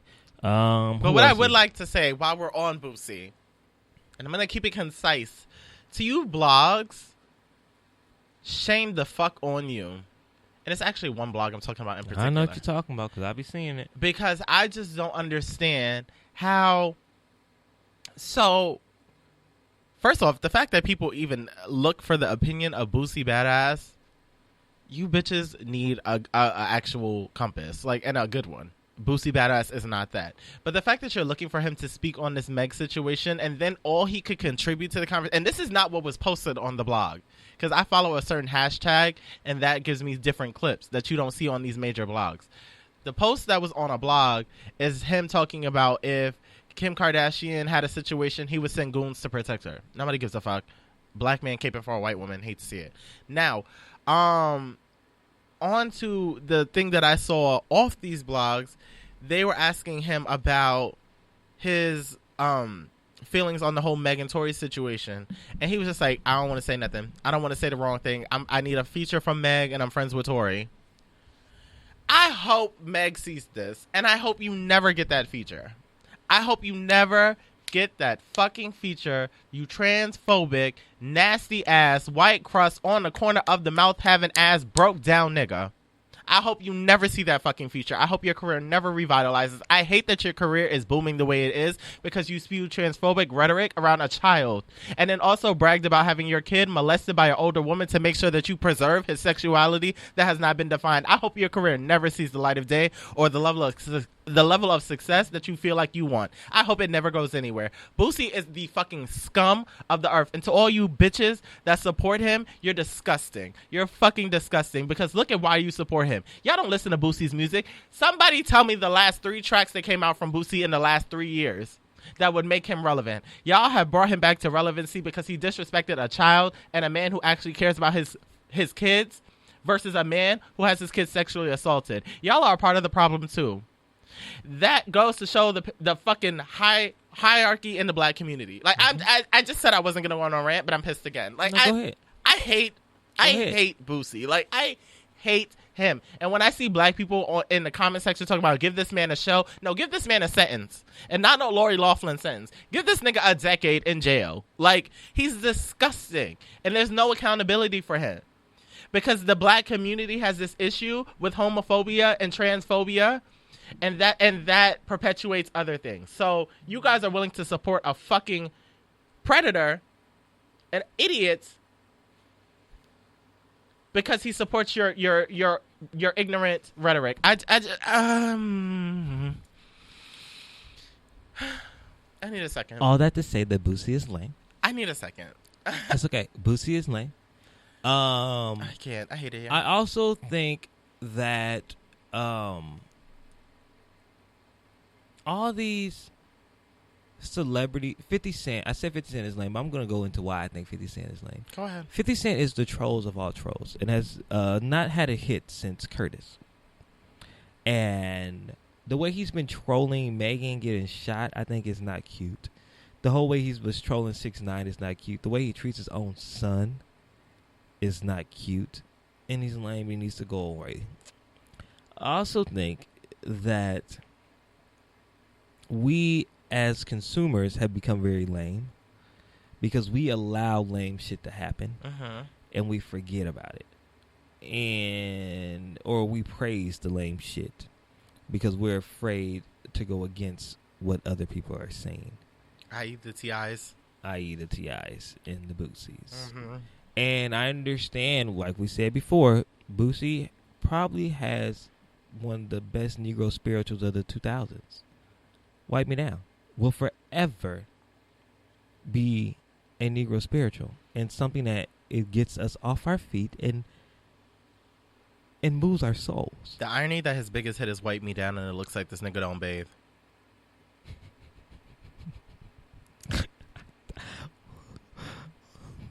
I have nothing else to contribute to this conversation about Boosie Badass. I don't like him. Wipe him the fuck down and wipe the corners of his mouth.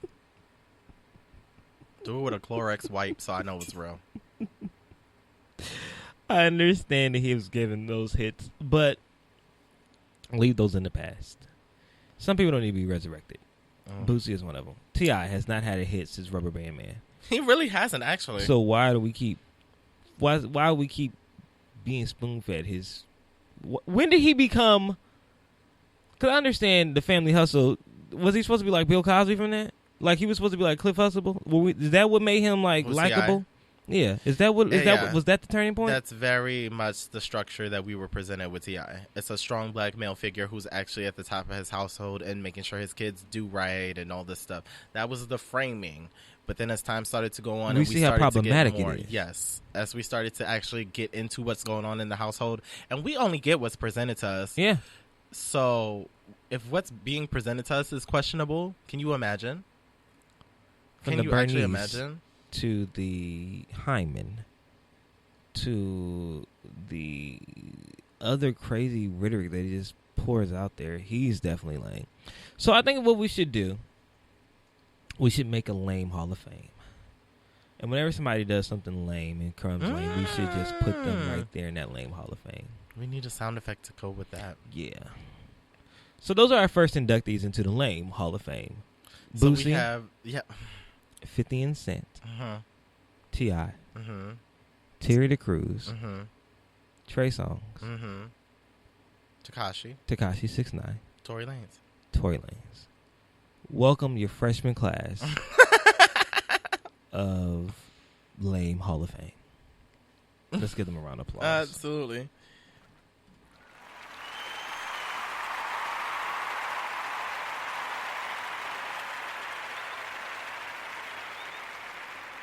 Thank you. That was amazing. Thank you for our first inductees. Yeah, I have a headache now, ladies and gentlemen. I actually went on a tirade, I know you did. like a long rant. I low key blacked out. Like my biggest issue, and I'm not gonna go back in this. I will actually cap, but like my biggest issue is that just look at what you guys support people for. I just really want people to look at the things that they support, because what you support says something about you. Yeah. So if you're supporting this man, and you can't say, oh, I'm separating the music from Boosie. Boosie hasn't given y'all music in a decade. Nobody can tell me a Boosie song. So you're supporting him because of his antics online. You're supporting him for his thirst for black women and disrespecting them, body shaming them. Because if you guys remember when he would get on live talking about put your pussy lips on live for $1,000, but if a girl wasn't shaped the way he wanted them to be shaped, then that's body shaming, because he would say a bunch of ignorant shit. The transphobia, you know, the lack of accountability. He can't defend a black woman, but yeah, he wants a verse from a black woman because he still has the cape for a black man that we know shot a black woman. What are y'all supporting? What are y'all actually supporting? Trash. And that makes you trash. If you are a Boosie fan, I'm not talking about his music. If you like his music, that's cool. That does not make you trash. If you support his antics and actually would like to see him have a TV show and like to hear his viewpoints on things, you are trash. Because you subscribe to trash. That is how I feel about you.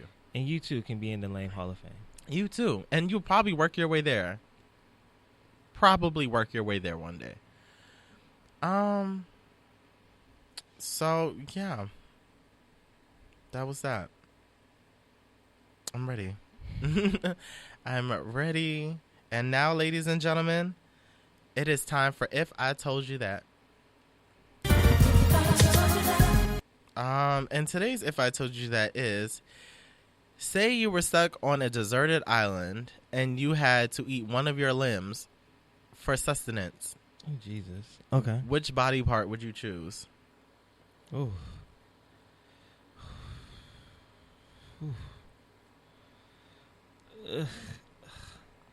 Something I don't need.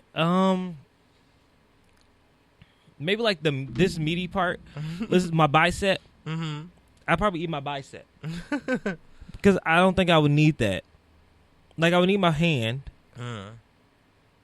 or maybe my thigh because it's the most meatiest part of me. Mm-hmm. So I would go with my thigh because I don't want to do my calf because I need that to walk, or my foot because I need all my toes. Yeah. Or my fingers because I need my fingers. Mm-hmm.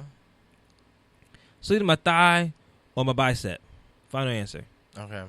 I said I'd do a piece of my butt. I didn't think about my butt. Yeah, I'm kind of thick. So I have room to work around. And then I'll probably like cut some tree bark to fill out whatever I ate. And then stitch it. Some tree bark? I don't know. You gonna have a bark butt? Is that what you want? You want a bark butt? Well, you know, I don't plan on getting stranded on a deserted island and having to eat my ass. But just trying to make it work here. Want to make sure I have food to last. Just Oh, make but it what work. would be the worst body part to eat? The dick. Yeah. I'm not gonna put myself through that. Yeah. I have to pee, It's just fleshy. and I'd pee through blood. I just pee blood. Yeah, that would hurt. That'd hurt, Yeah. Yeah. That or like your toe. right? I don't want to eat my toe. It's probably crunchy. Ugh. This Really is so crunchy. disgusting. Why did I pick this? I don't know why you picked I don't this. know why I picked this. I'm ashamed of myself. That was on actually. you. This is your choice, your decision. Right. Now you live with it. Yeah. I don't know. That was today's If I Told You That, ladies and gentlemen. I'm not even gonna harp on it for too long. Oh, jeez. Jeez. disgusting. Let's get into this good old uniquely This is for Ray, you big fat white man, smelling fat bitch. Why you young motherfucker with your trifling dirt like Ray that titty, that titty. Look, So today's Uniquely Speaking is take your light with you. And this is why today's Uniquely Speaking is this. I got my first tarot card reading. Did you? I did. Okay. What did you think? I was pleased with it. Okay. It was a lot of good things. She told me that love is coming. Really? Yeah, she told me that I will be getting married soon. It may be somebody I know or somebody from my past that I did not expect. Mm-hmm. And she said when it comes, it's going to come hard. So don't run from it because you're going to think it's weird. You're going to think it's off. Something's off. But she said don't run from it and accept it. So I'm doing that. She also spoke really good things about my career that I did not let her know about. She said something big's happening soon. And that is going to change the trajectory of your career for the better, and that you will have to make a big decision with it. So here I am waiting. It was a good tarot card reading. I felt some good things from it. That's good. But it also just basically talked about also your light and the thing and the power that you have with you, and the light that you have inside of you, and it's your responsibility to share that light. Mm-hmm. It's also your responsibility to protect that light. When we talk about light, we're not talking about of course, like you're not glowing in the dark. Mm-hmm. But we're talking about your aura, your energy, what you take with you, how you make people feel when they are around you. That is your light. And that itself is a gift, because everybody cannot make someone feel warmed and welcomed. Everybody cannot change the atmosphere when you step into a room. When you have that power to shift, you also have the responsibility of what you're shifting. Mm-hmm. So when you have a light and you can bring positive energy into a room, it is your responsibility to continue to bring that positive energy in all rooms that you step in. Never should you dim your light because you feel like someone else's light should shine. Let me tell you this with a disclaimer. It's not saying that you should be there to outshine everybody else. Mm-hmm. But it's saying that your natural glow and your natural light will shine regardless of who's in the room. So don't play small because you feel like you need to sit back. It's not your birthday party. That is perfectly fine. But guess what? You still should be yourself because you need to share that energy. They invited you because you have that energy. You're in the room because you have that energy. And you should take that light with you everywhere you go.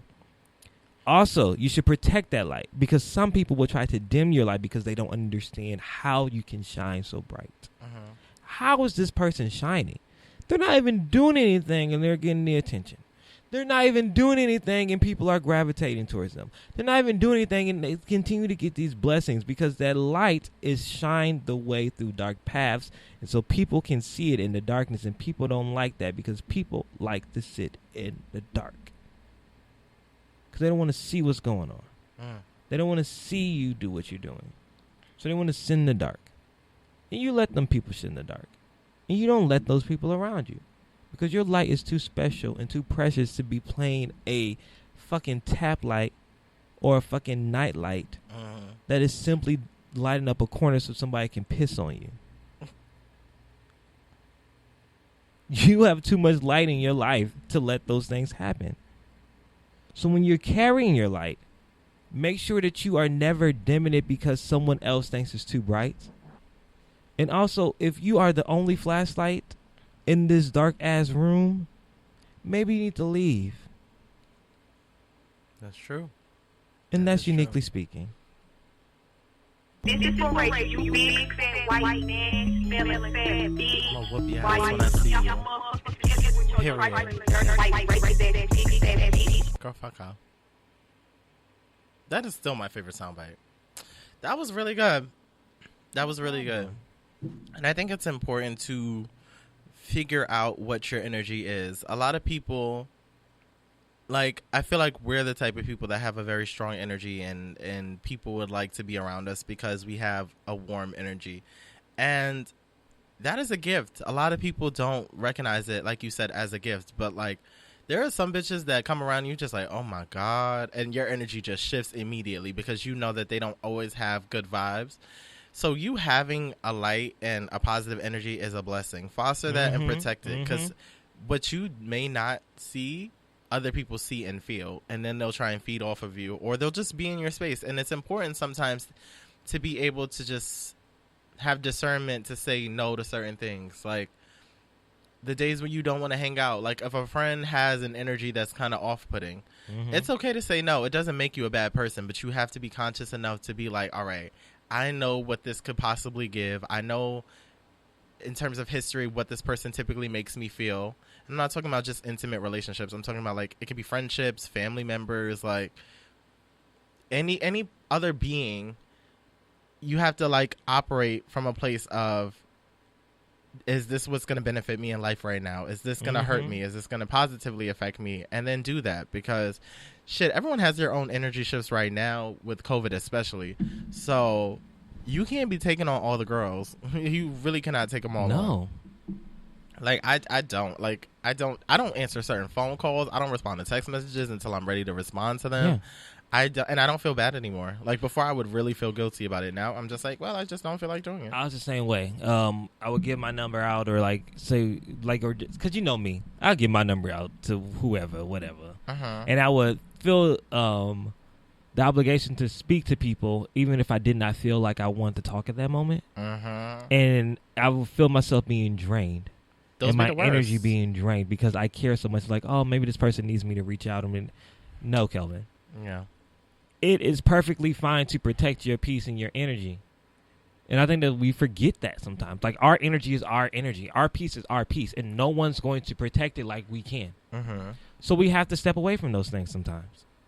And also, when you're drained, those conversations, like, they lag. You're like, I'm not even, like, if the person does need you for some type of motivational support or just emotional encouragement, and you're not there, you're not going to help them. Yeah. You will be of no help, and they'll probably sense it.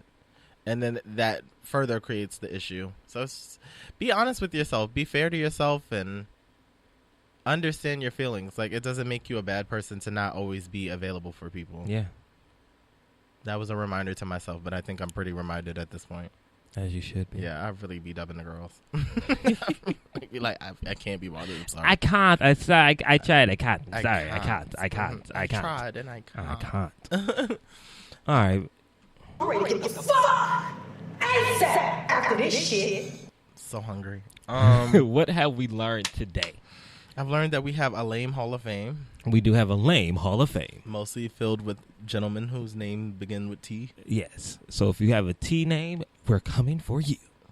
I've learned that we need to check our own issues with privilege and entitlement as it pertains to, well, just intersectionality. Like, everyone has some type of form of privilege. So look at that and realize how you operate and how you view people, and if you give people the time to, if you give people the benefit of the doubt, like, think about your initial reaction when you hear certain stories, and then, like, how are you processing it? Like, are you like, nah, fuck out of here, she's lying, without giving them the chance to, like, give you all the details? Like, do you listen to another person's side of the story, or are you just like, maybe you're that toxic person, maybe you're that TI? Like, really learn yourself, because then I think that we would have less people out in the public eye that act like this if you really took the time to get familiar with your own thoughts. But people don't want to deal with that baggage. They don't. Like, people don't want to be like, oh, I might actually be a problem, because that's heavy. But do the work. What else have we learned? Lori Loughlin will only be in prison for 3 weeks. Yeah. 3 weekends. And we also learned that we must protect black women. Period. Regardless of how we feel about the people who attack them. That we must believe their stories and believe in their truth, because their truth matters. And if we don't let their voices be heard, our voices won't be heard, because we are the reason that things happen. If that makes any sense. It does make sense. If that makes any sense. Because what I was trying to say is that as we continue to bash these people who we put on the pedestal, then our regular voices won't be heard. So if I was to do something to you, nobody's going to believe me, because we've already done shunned it. Because I have no quote-unquote voice. So we need to be careful who we believe and who we listen to and who we are supporting. We need to be supporting these black women and believe their stories. I also learned that Brandy versus Monica is going to be good. Monica's going to show up looking good, and Brandy's going to show up in boohoo chic. Stop. And we don't speak that to existence. We don't want her looking like she came to clean the room. We want her to look like she is there for a performance. And also, I've learned that thigh meat and booty meat may be the best meat to eat if you are on a deserted island. Absolutely. Especially if your ass is fat. Yeah. And I've learned that R. Kelly's not coming out of jail, so you protesters are wasting energy. Protesters go to hell. Yeah. Anyways. Go ahead, Eric. But, once again, ladies and gentlemen, we will be on the Cat vs. Dog podcast, which is available on YouTube once it airs live. And I'm excited. Yeah, I'm not sure what other streaming platforms that you can catch them on, but we will keep you updated next week once we've completed the show. And, as always, you can catch me on social media, on Instagram at The World According to Eric, Facebook, Twitter, and YouTube at Eric Devante. Yes, and you can find me, Kelvin Unique, at Kelvinology. That's Kelvinology. That's Kelvinology in your Instagram, in your Twitter. Also, make sure you're following the Get Right Radio Show on Instagram. That's the Get Right Radio Show on Instagram. And download that Good News Radio podcast app. Why don't you have it? You can download the app so you don't have to watch on Eric's Live. You can call in on the app, or you can comment on the app, or you can run this episode back from the tin-op in case you missed something. And also, there are a bunch of other shows on this podcast station, so why not listen to all those fun things? So download that damn app. That's it. Period. And as always, ladies and gentlemen, I hope you got right. That's right. Get right or get left. Bitch, you better get right.